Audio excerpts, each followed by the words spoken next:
You ever notice how some conversations leave you feeling energized while others drain you completely? How you can talk for hours with certain people and feel alive, but 5 minutes of small talk feels like torture? Most people think this is just preference, personality, introversion. But Friedrich Nietzsche understood something deeper, something most people never realize about themselves. There's a specific type of mind that experiences shallow conversation as actual suffering, not discomfort, not boredom, genuine psychological pain. And if you're one of these people, you've probably felt guilty about it your entire life. You've been told you're difficult, pretentious, antisocial, that you need to lighten up, be more fun, stop taking everything so seriously. But what if the problem isn't you? What if you're simply experiencing something most people can't even detect? Nietzsche saw this pattern everywhere. He watched people with profound minds slowly suffocate in cultures of superficiality. He saw them try to participate in empty conversations, try to care about meaningless topics, try to fit into spaces that felt fundamentally alien. And he realized something crucial. This isn't a personality flaw. It's a sign of depth encountering shallowness. It's what happens when a mind built for meaning is forced to operate in a world of distraction. In the next few minutes, we're going to explore why certain minds find empty conversation unbearable. We're going to examine what Nietzsche called the weight of depth, the burden of seeing what others don't see, feeling what others don't feel, needing what others don't need. And if this resonates with you, if you've spent your life feeling alienated by conversations everyone else enjoys, then support this work with a like and subscribe. Because what we're about to uncover will validate something you've always known, but could never explain. This isn't about being better than anyone. It's about understanding why certain experiences that most people tolerate feel impossible for you, why small talk feels suffocating, why surface-level relationships feel empty, why you'd rather be alone than fake connection. Get ready, because understanding this changes everything. Nietzsche wrote about what he called the higher types. Not higher in the sense of superior, but higher in the sense of operating at a different psychological altitude. These are minds that naturally seek depth, meaning, truth. Minds that cannot function on surfaces because surfaces feel like suffocation. And here's what most people don't understand. This isn't a choice. It's not pretentiousness. It's psychological architecture. Think about how you experience empty conversation. Someone talks about the weather, weekend plans, gossip, TV shows. Topics that have no depth, no meaning, no connection to anything real. And while everyone else seems perfectly content, something inside you is screaming. Not from boredom, from something deeper, from what Nietzsche would call spiritual starvation. Here's what's actually happening. Your mind is built for complexity, nuance, depth. It's constantly searching for meaning, patterns, truth beneath surfaces. This isn't something you developed. It's how your consciousness naturally operates, like having perfect pitch but being forced to listen to out-of-tune instruments. You don't just notice the dissonance, you experience it as pain. Most people process conversation at surface level. They exchange information. They follow social scripts. They say things because they're expected, not because they're true. And this works perfectly for them because their minds don't require depth to function. They're comfortable on surfaces. They're satisfied with pleasantries. They don't feel the absence of meaning because they're not built to need it. But you are. Your mind requires substantive engagement, like your body requires oxygen. When you're in a shallow conversation, you're not just bored, you're suffocating. Your consciousness is trying to find something to grip onto, some truth to examine, some meaning to extract. And when there's nothing there, when it's all surface, all performance, all empty ritual, your psyche rebels. Nietzsche called this the pathos of distance. the psychological gap between those who live on surfaces and those who cannot. And here's what makes this so isolating. The surface dwellers don't understand depth seekers. They think you're difficult, intense, too serious. They don't realize that what they experience as normal conversation, you experience as psychological violence, a slow erasure of everything that makes you feel alive. If you're recognizing yourself in this, if you're finally understanding why certain social situations feel impossible, write it down, not to complain, to validate, because you're not broken, you're just deep in a shallow world. Here's where it gets personal. The exhaustion that no one understands. After social events, after shallow conversations, after hours of performing interest in topics that don't matter, you don't just feel tired, you feel hollowed out, depleted, like something essential has been drained from you. And people tell you to just relax, to not overthink, to go with the flow, but they don't understand what's actually happening. Nietzsche understood this as the cost of consciousness. The more aware you are, the more you see, the more you feel, the more exhausting existence becomes.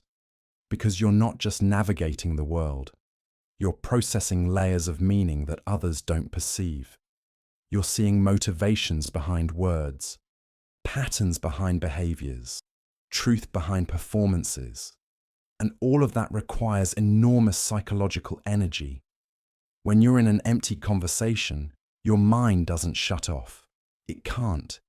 It keeps searching for depth that isn't there, trying to find meaning in meaninglessness, attempting to connect with consciousness that's operating on a completely different frequency. It's like trying to have a philosophical discussion with someone who only speaks in advertising slogans. The gap isn't bridgeable. And here's what makes this exhausting. You can't just be yourself. You have to perform normalcy. You have to pretend that small talk is satisfying. You have to act like gossip is interesting. You have to suppress every genuine thought, every real observation, every authentic response, because expressing them would make others uncomfortable. So you wear a mask, you play the role, and every moment of that performance drains you. Most people recharge through social interaction, but for depth-oriented minds, most social interaction is depleting because it's not connection, it's performance, it's translation, it's the constant work of dumbing yourself down, simplifying your thoughts, hiding your complexity so others don't feel threatened by it. And that work is exhausting in ways people who've never done it can't comprehend. Nietzsche wrote that solitude is where superior spirits go to restore themselves. Not because they hate people, but because being around most people requires such constant self-suppression that it becomes unbearable. Solitude isn't escape. It's the only place where you can stop performing and finally breathe, where you can think complex thoughts without simplifying them, where you can feel deeply without apologizing for it. Notice the pattern emerging here, the loneliness of depth. You're surrounded by people, but feel completely alone. Because connection requires resonance, and you're not resonating with anyone. You're speaking a language no one else speaks, operating on a frequency no one else receives, seeing things no one else sees. And that isolation is profound. Here's what Nietzsche saw clearly. The loneliest people aren't alone. They're in rooms full of people having conversations that mean nothing. They're at parties surrounded by noise that says nothing. They're in relationships where they share space, but never truth. Because real loneliness isn't physical isolation. It's the isolation of depth in a world of surfaces. You try to connect. You try to find your people. You try to have real conversations. But most people don't know how. They're not built for it. They panic when you go deep. They deflect with humor. They change the subject. They look at you like you're weird for caring about things that matter. And slowly, you learn to stop trying, to keep your depth hidden, to accept that genuine connection might be impossible. This creates what Nietzsche called spiritual aristocracy. Not better than others, but fundamentally different, operating in a different realm of consciousness. And here's the cruel part. The deeper you are, the rarer your frequency becomes. The fewer people you'll ever genuinely connect with, the more isolated you'll feel in a world that celebrates surfaces. But here's what most people miss. This loneliness isn't a bug. It's a feature. It's the price of depth, the cost of consciousness, the burden of seeing what others don't see. And you can spend your life trying to cure it by forcing yourself to be shallow. Or you can accept it as the natural consequence of who you are. Neither is comfortable, but only one is honest. This one hits different. The why question that makes people uncomfortable. When you ask why, you're not just curious. You're probing beneath surfaces. You're refusing to accept things at face value. You're demanding meaning in a world that prefers not to look too closely at anything, and people hate it. Nietzsche understood this as the philosopher's curse, the inability to accept answers that don't satisfy, the compulsion to keep asking why until you reach something true. Most people ask why once, get an answer, and move on. But depth-oriented minds can't stop there.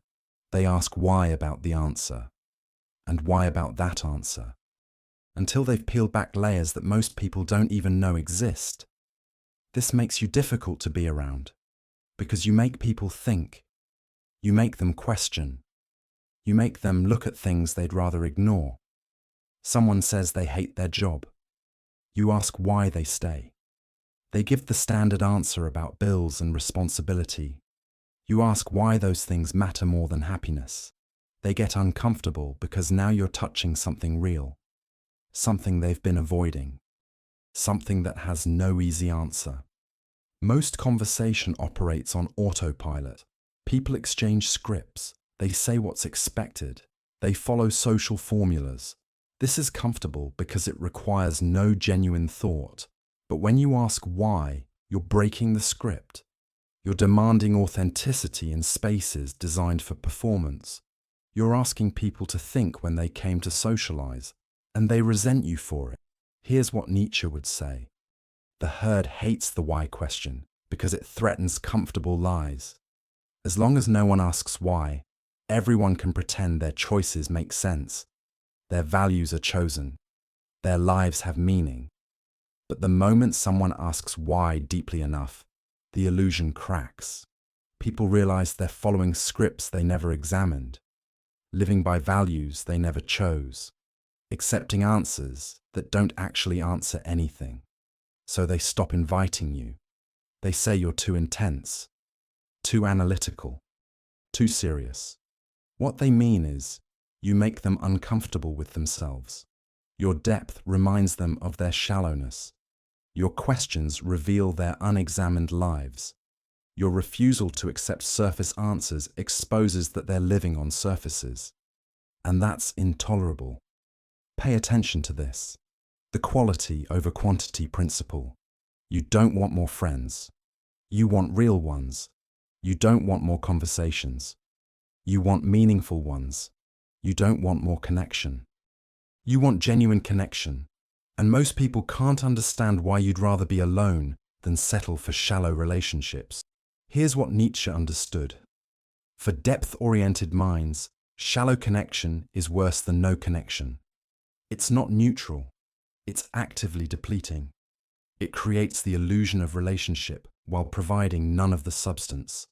It's empty calories for the soul. It fills time without nourishing anything. And too much of it leaves you spiritually malnourished despite being socially busy.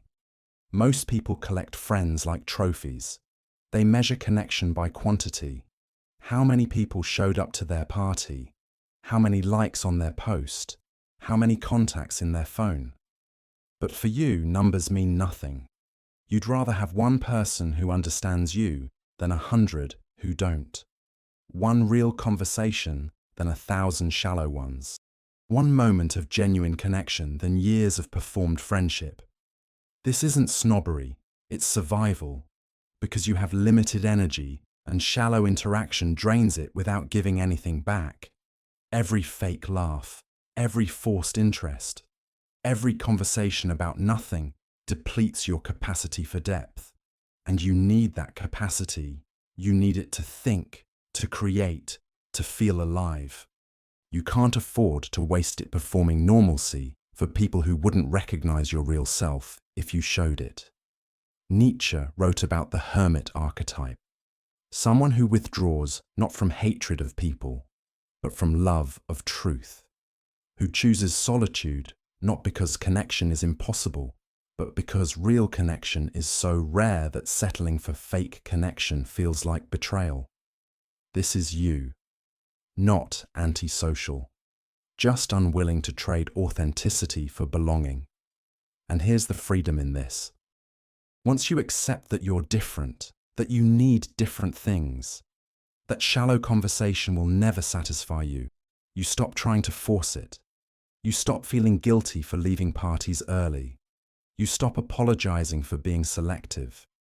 You stop pretending interest in topics that bore you. You become sovereign over your own consciousness. And that sovereignty, lonely as it sometimes is, feels more real than any shallow connection ever could. Now we arrive at what Nietzsche called the eternal return of depth, the realization that this isn't temporary, this isn't a phase, this is who you are. Your mind will always seek depth. Empty conversation will always feel suffocating. Shallow relationships will always feel hollow. And you have to decide whether you're going to keep fighting this or finally accept it. Most people spend their lives trying to cure their depth, trying to become lighter, more superficial, more capable of enjoying meaningless things. They force themselves to care about small talk. They fake enthusiasm for shallow topics. They pretend connection exists where it doesn't. And they call this maturity, social skills, being well-adjusted. But Nietzsche would call it slow suicide, the death of the self in service to social acceptability. Here's the truth you've been avoiding. You cannot become shallow. You can perform shallowness, but your depth doesn't disappear. It just goes underground. And when you suppress what's essential about yourself, when you deny your need for meaning in order to fit in, your psyche doesn't forget. It just turns the frustration inward, creating anxiety, depression, a pervasive sense that something fundamental is wrong even when everything looks fine. Nietzsche asked a powerful question. What if you had to live your life exactly as it is forever? Every shallow conversation, every fake friendship, every moment of pretending interest in things that bore you. Would you say yes to that eternity? Or would the thought fill you with horror? Because if it's horror, you're living wrong. You're betraying yourself. And every day you continue is another day wasted on a life that was never yours. The alternative is terrifying. Accept your depth. Stop apologizing for it. Stop trying to cure it. Stop forcing yourself into spaces that drain you.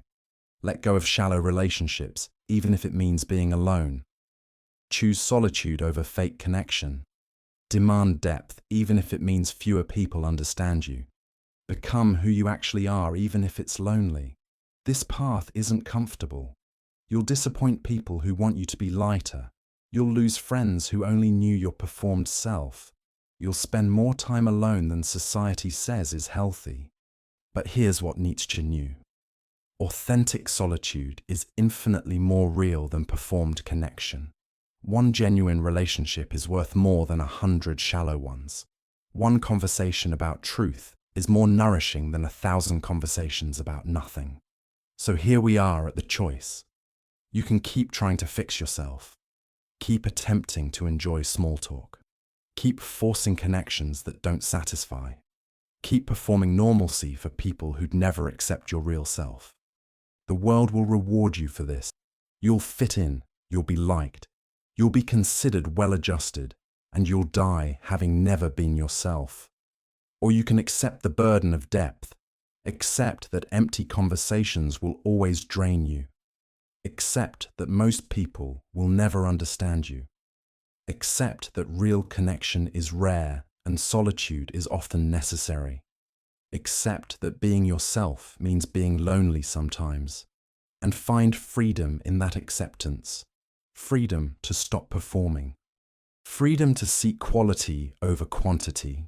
Freedom to be deep in a shallow world without apologizing.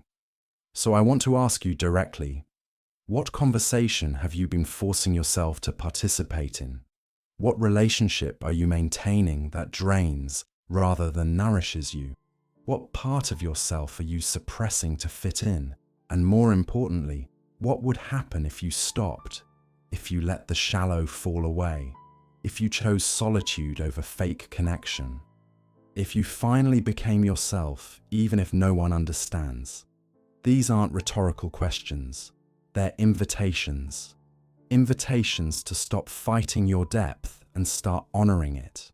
To stop seeing your need for meaning as a problem and start seeing it as your nature. To stop trying to become shallow and start finding others who are deep. If this message resonated, if you finally feel understood in a way you've rarely experienced, if you're ready to stop apologizing for your depth and start honoring it, then you've found your people. This isn't just content. It's a sanctuary for minds that operate differently. People who understand that quality beats quantity, that depth is necessity, not preference, that being yourself is worth the loneliness. Subscribe if you're ready for more of this depth. More philosophy that validates rather than judges. More truth that says you're not broken for needing more. More content that honors complexity in a world that celebrates simplification. This is for the deep thinkers, the why askers, the ones who'd rather be alone than fake connection. Share your experience in the comments. Tell us about the last time someone made you feel weird for asking why. Connect with others who understand what it's like to be deep in a shallow world. Because together, we create the depth that the world refuses to provide.